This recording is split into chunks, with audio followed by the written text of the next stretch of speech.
Oh, what's up GameLeapers, it's the Cum, and in today's video, we're going to be revealing the 15 most broken champions according to the stats in Korea that have come out right in the last few days. So starting off, one of the best 1v5 supports in the game right now is Nautilus, and the anchor of the deep is relishing the recent buffs Riot gave him, not only to himself directly, so the passive buff, the W buffs and the E buff, but also to his support item Relic Shield. With the bot lane meta shifting towards engaged supports, Nautilus embraces that meta better than perhaps anyone else. To be picked in over 21% of games in Platinum and above in Korea, and to boast over a 51% win rate, that's just when you know. Now, Icebird Queen, also known as the Cryo Phoenix, also known as Anivia, the nerfs in 13.4 were probably warranted to your scaling HP and armor, but they have done little to discourage Eggnog from being a broken champion. With the new Rod of Ages and Sarah's Embrace, not only do you have heaps of damage, but you are also notoriously tanky and difficult to kill, especially given the fact that Sarah's shield is back and you have your passive. You don't always have to go Rod of Ages though. Everfrost and Liandry's are solid alternatives, so take Everfrost into close range teams and Liandry's into tankier compositions. So think about your mythic in those games you're in. But let's say you're not a fan of birds. Well, then it's time to add Vex to your mid lane champion pool. Ever since Rito buffed her Q's cooldown and AP ratio towards the end of last season, so your Q's only on a 4-second cooldown, this edgelord has been a consistent top 5 mid lane champion, and to be honest, she is picked nowhere near as much as she should be. Her kit counters a lot of champions, especially close range champions because of your passive, and in solo queue your Shadow Surge can be extremely effective at picking off those enemies making mistakes, and guess what? They will make them. Now, don't you guys love it when the most broken champion in the game gets nerfed to arguably still be the most broken champion in the game? Well, that's what has happened to Master Yi with a purple cloak around him, this being Jax. So the changes to Jax in 13.4 have done little to deter the hockey stick from being top tier. Yes, your laning phase might be a little bit weaker, but your mid to late is still strong AF, and once you get more AP in your kit, let's say from Azonia's in the late game, you can fully abuse the new 140% AP ratio in your E. So there is still no stopping Jax in 13.4. Now, this next champion is one of the hardest champions to master, but when done so, the result can be huge. So can you remember how I said at the start of this video that the bot lane meta is changing to more of an engaged meta? Well, for Nautilus, this is great, but this is also great for Ike Pace. Now, this build order assassin is cutting through his enemies this patch with a win rate of over 52% in Platinum and above. This certainly backs it up. And if you want to go even harder in the win rate department, take this highest win rate rune page. Running bone plating and unflinching gives you the quick tankiness you need when you interact with the enemy champions, and unflinching, just think of this as slipperiness. Now, one champion who hasn't slipped out of these countdowns for yonks is a top laner banded a lot in every single elo, this being Fiora, and the ground duelist is literally that. And the funny thing is, it might not even be Fiora who is responsible for this. It's actually more to do with her keystone, Grasp of the Undying. It makes it impossible to trade with her, despite the recent nerfs to Fiora as well. Like to your Q scaling attack damage and to your vitals damage, she is still very difficult to beat, but that might change in 13.5, and I would highly recommend you to check out our last video where we talked about some of the changes already released for next patch, and Grasp of the Undying is actually one of them. But in saying all that, I'm not sure if it will change that much, but still, changes are changes, and Fiora is still one of the strongest tops. Now, the top laner with the highest ban rate in Platinum and above in Korea is next on the countdown. And remember, this is Korea, where your average Joe is perhaps a bit more mechanically inclined than the Western average Joe. Well, this is a champion getting changed in that upcoming 13.5 patch because he's so busted at the moment, this being Plank Gang. Now, why is he busted? Well, that's because he has the meanest DP in the game, so you already lost the lane in Champ Select. But the buffs to GP last season, seriously here, especially to your Q cooldown, and the recent changes to Essence Reaver so it's giving 10 more attack damage, and the changes to crit, so Navori proccing off 40% crit, meaning you can go Essence Reaver into Navori, these all comprise the meanest recipe on the Rift, 13.4 Gangplank. But like I said, the Saltwater Scourge is getting nerfed in 13.5, and if you want to know what those nerfs are, check out our recent 13.5 changes video. But right now, GP is super OP.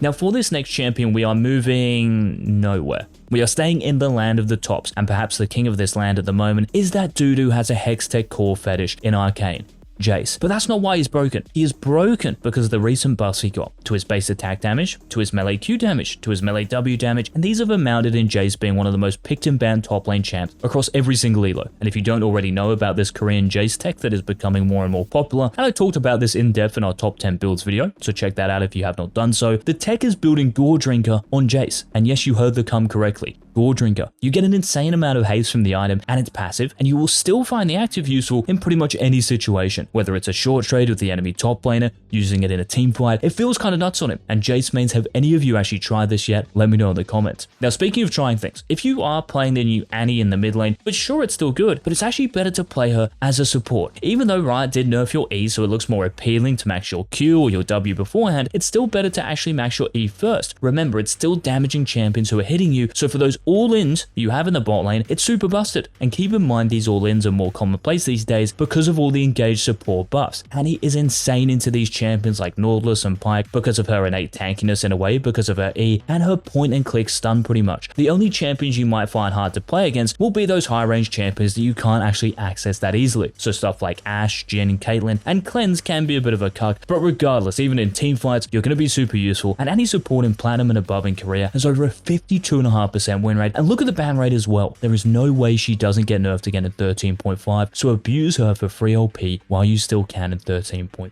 This next champion is in exactly the same boat as Annie. Best played as a support, she's really OP right now, but the only difference is that we actually know for a fact that Ashe support is getting nerfed next patch. This champion at the moment has a 40% ban rate. That's not really healthy, is it? And in 13.5, the Fabled Balance team are taking aim at Ashe support. And pretty much the two big nerfs you have to know about are to your W's cooldown at later ranks, going up from 4 seconds to 6 seconds, so your volley is less spammable and less obnoxious to play against, and the other nerf is to your ultimate, making its cooldown longer until level 16. The other changes are trying to encourage Ashe to be played as an ADC. For example, your Q now has a cooldown and scales with attack speed. So if you're building Umbral Glaive Imperial Mandate Ashe, your Q is completely pointless. I mean, it kind of is right now actually, but the point here is that the current Ashe support is getting nerfed, while ADC Ashe is getting buffed. And what do you think? Are you happy with this change? Because I personally am. Like, I ban Ashe in every single game. I think it's the most annoying champion on the Rift. Maybe that's because I'm a jungle main, but hey. Now, staying in the bot lane, the only AD carry guys in this video, in before every comment is an ADC main complaining about how weak their role is, this ADC is Xayah. Now, I kind of predicted this back when they buffed her base attack speed a few patches ago, and especially when they buffed Navori quick blades, so it procs a 40% crit. Now, for a champion who likes attack speed, and whose big weakness is being vulnerable without her ultimate, everything here much improves Xayah as a champion and in those fields, I guess. Especially the haste from Navori. Your ultimate is no longer going to be on a 10-minute cooldown, and because its passive is reducing your QW and E cooldowns, it feels like you have your blade cooler up all the time. Normally this feather sprayer is picked as a counter pick right into close range champions and combos, but she is so broken at the moment that you should be picking her as soon as you can, because counter picks literally don't exist unless you're maybe playing against Gumayusi on Caitlyn. For Xayah to be picked in over 21% of games, banned in over 17%, and to still have over a 52% win rate, she is 100% going to get nerfed in 13.5.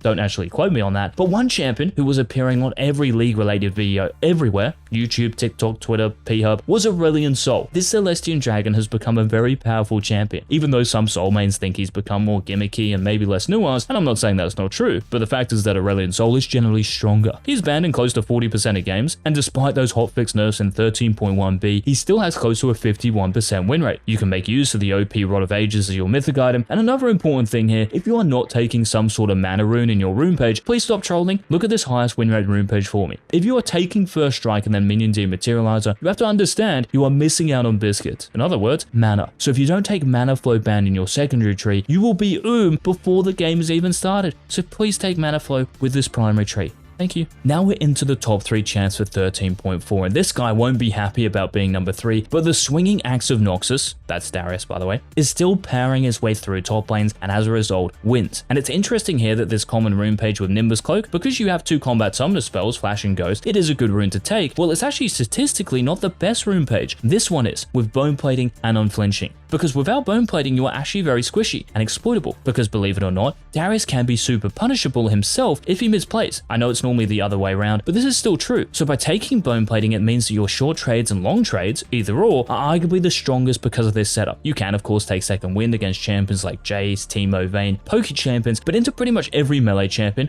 Bone Plating is the way to go. Draven's Big Bro still has over a 52% win rate, and that's not going anywhere. Now another 52% win rate that isn't going anywhere belongs to the scariest dishwasher with arms and legs on the Rift. I mean, he kind of reminds me of Bumblebee from Transformers, but Rocket Grab Blitzcrank is the number 2 champion and the number 1 support to play right now. Now why is that? Well, the bot lane meta is about engaging at the moment, and if your champion is innately strong, you will benefit greatly. And guess what? The Crank is innately strong. When Riot buffed your Q and R's base damage last season, Blitz has legit been on this countdown since then, and he ain't moving. And he's banned in close to 50% of games, by the way. And this kind of makes me laugh because AD carries, they are really having nightmares about this champion. But the number one champion of 13.4, according to the stats in Platinum and above in Korea, is a champion none of you will guess, I guarantee it. Like, who do you think it is? We've mentioned Annie, we've mentioned Jax, Darius, we've mentioned Xayah, but she's the only AD carry in this video. Is it maybe Veigar because of the buffs? What about Blue Kayn? Well, the first clue is that this champion resides in the jungle. The second clue is that he got buffed recently. The third clue is that he would not make a good optometrist. That's right, GameLeap is the number one champion for 13.4 is Lee, and that QAD ratio buff really pushed him over the edge. And I know what you're thinking, Lee Sin is not good because you just had Ben the Flower Pot go 1 in 10 on him, but we're talking about players who are good at the champion. And for Lee Sin to have over a 50% win rate when being picked in over 33% of games, that's literally insane. That is not an exaggeration. The recent buffs to Black Cleaver as well, more AD and HP while being the same gold, have been a massive boost too. So the question is if you can just play Lee Sin. And if you want to master the Blind Monk, click on one of our GameLeap.com website links in the description or comments so you can watch our Lee Sin guides and jungle guides as well that will make you feel Korean. So guys, those were the 15 most broken champions of 13.4. Please smash that like button if you want us to keep these videos coming. And until our next season 13 upload, this has been the Jizz. Bye.